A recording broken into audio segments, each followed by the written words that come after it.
The deepest love is between two lovers. The same close bond must exist between a guru and a disciple, between a devotee and God. If one of the two has promised to meet at 3 o'clock and does not turn up, then the other should feel uneasy, worried and impatient. It was about 7 to 8 years back that I was sitting in my house at Jodhpur. It was midsummer and very hot. A young man about 23 to 24 years old from Hapur came to meet me. He was handsome and well dressed. He came to me and said, "May I sit down?" I asked him to do so. He sat down on a chair and took out a photograph from his pocket. He said to me, "I want to say something." "Be quick," I said. "It is already 12 in the noon and it would be better if you come back at 4 in the evening." "No, please, Guruji. It shall take only a few minutes." And saying these words, he again took out the photograph, looked at it and placed it back in his pocket. I said to myself, what is he trying to do? He seems to be from a well-to-do family. But why is he acting so strangely? Just as God appears in several forms before common folks, similarly in my life, disciples have turned up in different varied guises. In your life, there may be only one God, the Guru, but in my life, I have seen so many epithets of him in the form of my disciples. I asked him, "Are you a Christian?" "No, Guruji," he said, "I am a Hindu." "Well, fine, you are a Hindu, but what do you want to say to me?" "Guruji, just 1 second," he said, and again took out the photograph, looked at it and replaced it. "Have you escaped from a mental asylum in Shadara?" "Where are you from?" I asked him. "I live in Hapur, Guruji." "But there is no mental asylum in Hapur. There are asylums in Agra and Shadara. Then how come you are from Hapur?" "Guruji, you think I am mad?" I said, "Well, the way you are behaving, anyone will think that you are mentally disbalanced and have escaped from an asylum." "No, Guruji, this is not true. Please listen to what I have to say." "How can I, when you don't tell me anything?" "Well, Guruji, the thing is that..." "Guruji, please don't be offended. I want to tell you something." It had become too much, but I controlled myself and said, "Speak up, don't hesitate." "Guruji, I just hope you won't feel offended." "Come on now, why shall I feel offended? If you abuse me, I shall at the most slap you, but I shall not be offended. I shall just slap you, that's all.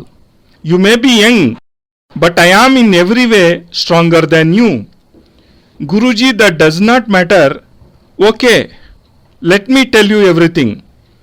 "You have already wasted 15 minutes, I said with mock anger. "Have you ever loved anyone, Guruji? Anyone? Anytime?" I said, "You are the first disciple who is asking such a question.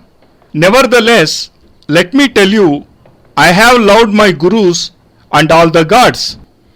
"This is not what I am talking about, Guruji," he said. "I am asking you something quite different. You are not able to get what I am saying." Again he took out the photo. I got a hint what he was talking about. Still I said, "What do you want to tell me?" He said, "Please tell me clearly, Guruji. Don't hesitate or feel shy. I won't tell anybody. Your secret shall remain safe with me. Have you ever loved anyone?" "Why should I tell you?" I said to him. "I am not bound to tell anything to you. Life is so long, I may or may not have loved someone. But why do you ask?" "Guruji, I am asking you because only a lover can realize the plight of another. You can't understand, Guruji. You don't know what love is, and you can't know. I said to him, forget about me. Tell me how deep is your pain. I may have experienced only slight pain in my life, and God knows how big your pain is. I am not even sure if I can reach the depth of your pain. No, Guruji, he said. First reply to my question so that I can present my problem before you. Well, if you insist, I have never loved anyone the way you have. If I had, my disciples would have sent me to prison. I have never done any such thing. Now tell me what you want to say. Guruji, I am in love with someone. I said, well, this is nothing new. All Indians have only one motive in life, to love. And when they fail in love, they come to their gurus, which is the second stage. You have just entered this second stage. Guruji, please don't make fun of me. I am not at all making fun, I said. Guruji, I have fallen in love. I said, you have achieved a great accomplishment indeed, which no one else could have done. But you did it, and the whole of India, rather the whole world feels proud of you. So what? Guruji, do you know Pushpa? I said, as far as I remember, there is no one named Pushpa living anywhere in my neighborhood. Pushpa is also not the name of any river. If you had said Ganga, then I would have told you that Ganga is a river flowing through Haridwar. If you had said Yamuna, I would have told you that it is in Delhi. Pushpa means a flower. But Pushpa, I don't know anything about this name. Not Pushpa, Guruji, Pushpa. I am talking about Pushpa. Well, I don't know any Pushpa. If you want to tell me something about her, go on. Guruji, Pushpa is the girl whom I love. If you come with me to Hapur, I shall show where she lives, and on seeing her, you won't move from the place. You shall go on seeing her, and you won't be able to leave Hapur. But if this is so, how come you are here? I said to him, well, Guruji, I love her so much. I keep staring at her daily, but she has never even spoken to me. I keep looking at her, but she does not care a bit about me. Guruji, please do something. Use your yantras and mantras and make her come and say to me that she loves me. I have heard that you know how to use yantras and mantras. I have also read your books and the magazine you bring out. Guruji, just look at this photograph. Saying this, he took out the photo once again and touched it to his eyes. You must have talked to her, I said, without looking at the photo. Guruji, this is the problem, that she has never talked to me, he said. She lives in my neighborhood, just next to my house, but she does not talk to me. Please, Guruji, promise that you shall help in our union. I said to myself, half an hour has been wasted in his gibberish talks. This is quite common in love and is nothing new.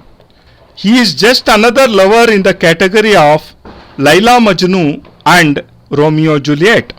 To him I said, look, I cannot help you in meeting her. I have not opened a bureau to do such work.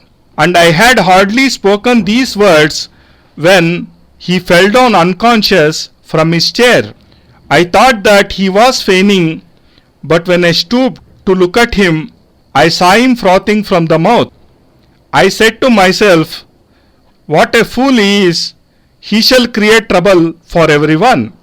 I sprinkled some water on his face, but nothing happened. My wife, who had probably heard the crashing of the chair, came running and said, what happened? I said, well, nothing has happened. Pushpa has not come, hence he... She looked inquiringly at me. Who is Pushpa? She asked. I said, he has a photo of her in his pocket. I have not even seen it. I took out the photograph from his pocket. It was a photo of a girl taken from quite a distance. I put it back into his breast pocket lest his heartbeat stopped. I thought that it would be better if the photograph remained near his heart, for then it would keep beating. Maybe it worked as a pacemaker for him. 1 hour passed. We tried everything, made him smell a shoe, put some chili powder into his nostrils, but nothing happened and he remained unconscious. I was worried that it might turn into a police case and the police might believe that I had done something to him, or that he became unconscious because I gave him something to drink. I took him outside to the terrace which was cooler and called my disciples. I told them that he had become unconscious due to the oppressive summer heat. One of the disciples said, Guruji, from now on, please don't meet anyone after 1 o'clock in the noon. I said, fine, I shall take care in future. But how could I know that he would experience an attack of insanity after 12 o'clock? Around 4 o'clock in the evening, he regained consciousness, and as soon as he opened his eyes, he cried out, Pushpa, Pushpa. In a few moments, he got up, and I said to him, don't worry, you are fine.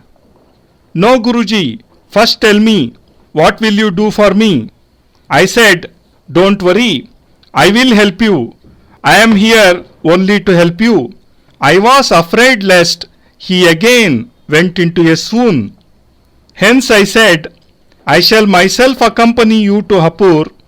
I shall myself bring her before you. Don't you worry, just get well soon. I have narrated this incident to tell you what actually is the relation between two lovers like. And if you form such a bond with God, you shall become great like Meera, Kabir, Sur, Raidas, and you shall achieve divine enlightenment.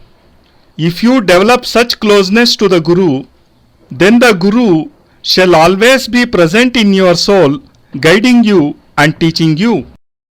This attachment is like an ecstasy, and when such a stage is achieved, then the Guru establishes himself in the conscience of the disciple, and thus all the divinity of the Guru gets transferred into the disciple. If you are poor and a millionaire adopts you, then all his wealth becomes your own and you won't have to earn anything. Similarly, in this stage, the divine powers of the Guru get instilled into the disciple. Then you won't have to chant mantras, you won't have to read the Guru Upanishad or Shishyopanishad. As soon as the divine form of the Guru gets established into your soul, then all the knowledge, enlightenment and ethereal powers of the Guru shall be transferred into you. Rather, you shall become a part of them. Then there shall remain no need to accomplish sadhanas. Love of Guru and sadhana are two ways to reach the same goal.